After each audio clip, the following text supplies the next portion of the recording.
เรื่องโดยอิงใส่ข้อความในพระคัมภีร์คริสเตียน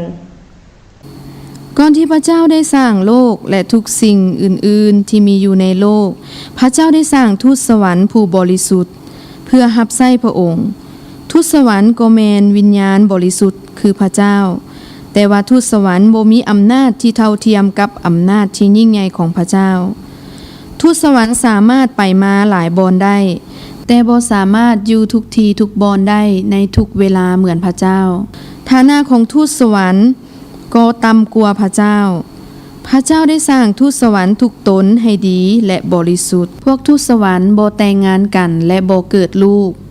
ทูตสวรรค์ทุกตนนมัสการและรับใช้พระเจ้าอยู่ที่เมืองสวรรค์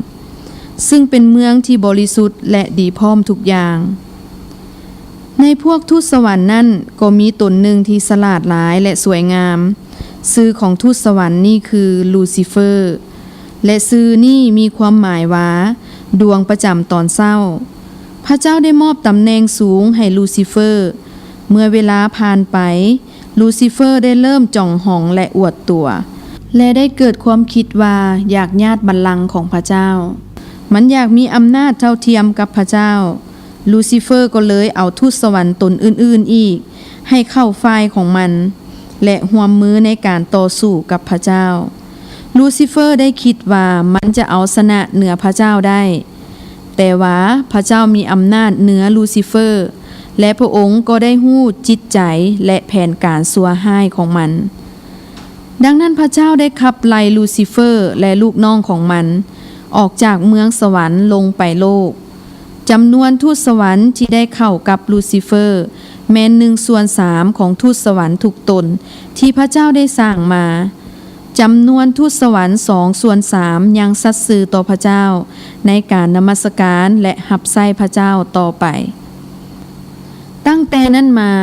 ลูซิเฟอร์ได้ชื่ออีกว่าซาตาน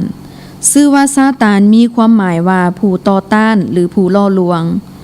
ลูกน้องของซาตานได้กลายเป็นศัตรูกับพระเจ้าและเป็นสิ่งที่เฮาเอิ้นว่าผี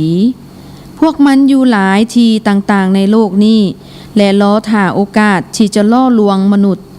ผู้ซึ่งเป็นที่รักของพระเจ้าแต่ว่าพระเจ้าได้จัดเตรียมบึงไฟคือนรกเพื่อใช้เป็นบอนลงโทษของซาตาน